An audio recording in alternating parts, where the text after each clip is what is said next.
आप सभी का आध्यात्मिक संसार में बहुत बहुत स्वागत है।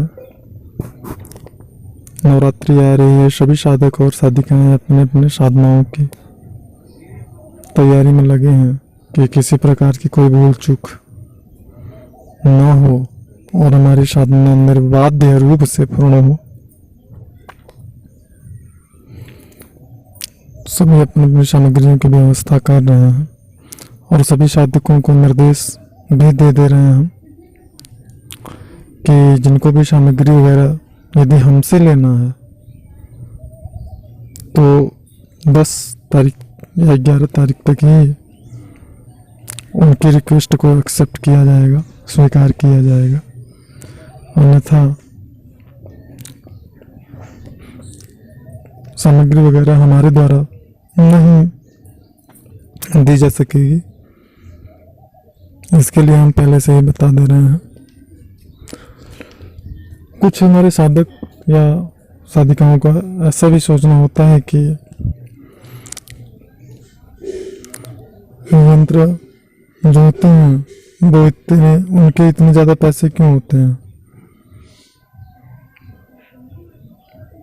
जो यंत्र होते हैं वो कोई भी साधना को, चाहे आपकी योगिनी साधना हो, महालक्ष्मी योगिनी साधना हो, 64 योगिनी साधना हो, अप्सरा साधना हो, यक्षिणी साधना हो, किन्नरी साधना हो, नवान मंत्र की साधना, माता काली भगवती की सिद्धि हो या फिर बजरंगबली की सिद्धि हो या फिर महादेव जी की सिद्धि हो, तो इनमें जो यंत्र होते हैं इनके विशेष गुण होते हैं और कह सकते हैं कि वो मंत्र जाप का आधार होता है। जो यंत्र होता है वो आपके मंत्र जाप का आधार होता है, क्योंकि जब साधक साधना करता है तो यंत्र और मंत्र जाप का जो फ्रीक्वेंसी होता है वो जब यंत्र से टकराता है तो उसकी जो स्पीड होती है वो कई गुना बढ़ जाती है। संबंधित शक्ति तक तीव्रता से पहुंचने में साधक की सहायता करता है। जैसे कि आप कह सकते हैं कि आप दौड़ रहे हो और उसी में कोई आपको सपोर्ट करने वाला मिल जाए, दौड़ाने वाला साथ में, तो आपकी यात्रा आराम से तय हो जाती है। ऐसा इस प्रकार से यंत्र जो निर्माण की विधि होती है साधकों वो बहुत ही कठिन होती है, और जो यंत्र होते हैं वो हर समय, हर दिन, हर महीने में निर्माण नहीं किया जाता है। यंत्रों के निर्माण करने का एक विशेष मुहूर्त होता है, विशेष समय होता है। हालांकि नवरात्रि में बहुत सारे यंत्रों को बनाया जाता है, निर्माण किया जाता है, क्योंकि नवरात्रि बहुत ही पावन और पूर्ण मुहूर्त होता है। तो बहुत ही सोच विचार करके उस समय का चुनाव किया जाता है। जिस समय पे यंत्र वगैरह का निर्माण किया जाता है। सामान्यतः सभी समय यंत्रों का निर्माण नहीं किया जाता, और यही कारण होता है कि जो यंत्र होते हैं वो काफी कॉस्टली होते हैं, और यंत्रों की तो बात ही अलग है।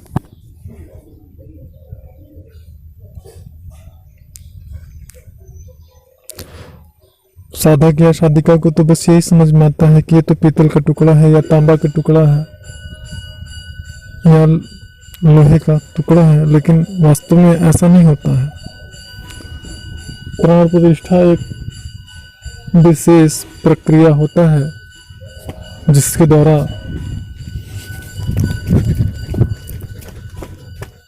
यंत्र को प्राण प्रतिष्ठित किया जाता है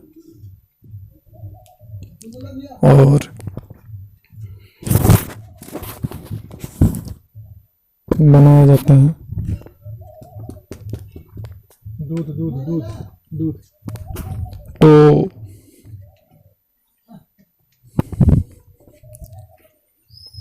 इस गलत फहमी में बिल्कुल ना रहें। कि किसी भी प्रकार से आपसे अनावश्यक रूप से एक पैसे भी लिए जा रहे हैं। और यंत्र का महत्व जिन जिन साधकों ने हमारे द्वारा प्राप्त किया है, या जो भी सफल हुए हैं या जो प्राप्त करने वाले हैं, जब वो साधना करेंगे तो उस यंत्र की महत्व को वो या ऐसे साधक भी समझ पाएंगे जो कि बहुत समय 1 साल 2 साल 3 साल से साधना कर रहे हैं, लेकिन उनको सफलता प्राप्त नहीं हुई है। ऐसे साधकों को भी उस यंत्र के महत्व को वो भी समझेंगे और जानेंगे कि आखिर ये मंत्र इतने कॉस्टली क्यों आते हैं। तो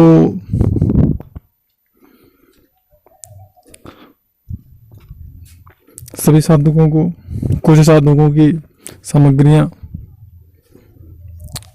कल डिलीवरी हुई है। अप्सरा से संबंधित साधकों के, अप्सरा साधना से संबंधित जो भी साधक थे, 50% लोगों की सामग्रियां कल डिलीवरी हुई हैं। और कुछ ऐसे साधक हैं जिनकी सामग्रियां अभी डिलीवरी नहीं हुई है, और शीघ्र अतिशीघ्र पेमेंट कंप्लीट होने पे उनकी सामग्री डिलीवरी हो जाएगी। तो ये यहाँ पे सबसे महत्वपूर्ण ये है कि जो यंत्र होता है, क्योंकि बहुत सारे साधकों या साधिकाओं की ये प्रश्न होते हैं कि गुरुजी, क्या यंत्र और माला के बगैर साधना नहीं हो सकती है? तो हम ऐसे साधक और साधिकाओं को ये कहना चाहेंगे कि आपकी योग्यता पर निर्भर करता है कि बिना यंत्र के, माला के, सामग्रियों के साधना हो सकती है या नहीं हो सकती। तो इसके लिए आप ऐसे समझ सकते हैं जैसे कि कोई व्यक्ति है, बॉडी बिल्डर है, वह जिम में बॉडी को बना रहा है, लेकिन खाने के लिए सिर्फ उसे दाल और रोटी ही मिले, तो वो एक्सरसाइज करके अपनी बॉडी को कितना ग्रोथ उसकी बॉडी में आएगा, कितना अच्छी उसकी बॉडी बिल्डिंग होगी, कितनी अच्छी बॉडी उसकी बनेगी। इन चीज़ों को आप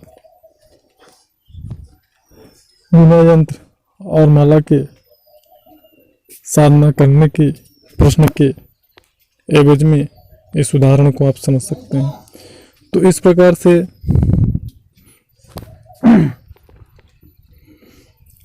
आप जो है, जो भी साधक हमसे प्रश्न करते हैं कि बिना मंत्र या बिना यंत्र या माला के साधना हो सकती है नहीं हो सकती है, उनके लिए ये जानकारी थी कि ऐसा क्या होता है मंत्र या यंत्र या माला से साधना करने पर, और बिना यंत्र और माला के साधना करने पर क्या हो सकता है। यहाँ पर एक महत्वपूर्ण बात यह भी है कि जो यंत्र या माला होते हैं वो संस्कारिक और प्राण प्रतिष्ठित किसी योग्य या कुशल मार्गदर्शक के द्वारा ही होने चाहिए, क्योंकि सभी व्यक्ति उसको संस्कारिक तो कर सकते हैं लेकिन प्राण प्रतिष्ठित सभी व्यक्ति नहीं कर सकते। वो सिर्फ वही व्यक्ति कर सकता है जो संबंधित शक्ति से सिद्ध हो। जिस शक्ति की आप उपासना करना चाहते हो या जिस शक्ति से संबंधित यंत्र और माला है, उस शक्ति की उसने सिद्धि प्राप्त की हो। ऐसे साधक की जो है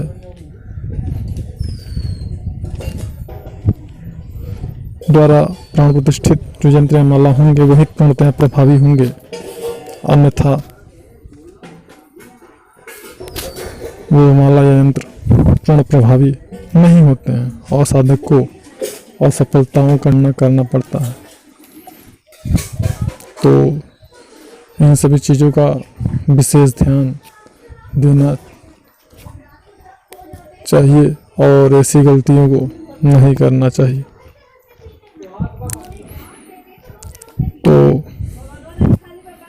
उम्मीद करते हैं जानकारी समझ में आई होगी और जो विशेष निर्देश दिए गए सभी साधक और साधिकाएं उनका पालन करें। आपके द्वारा प्रदान किए गए मूल्य से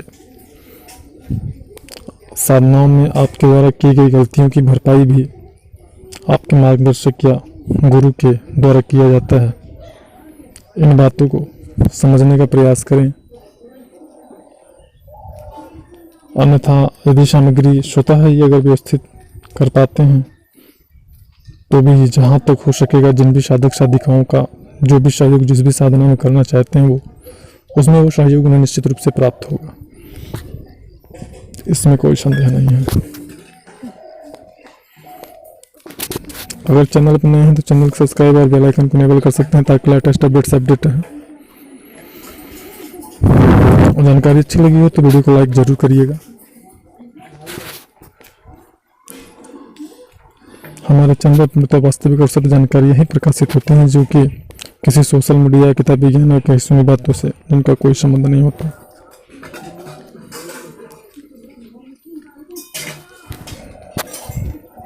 मिलते हैं नेक्स्ट वीडियो में, तब तक के लिए आप सभी साधकों को हमारा नमस्कार और प्यार।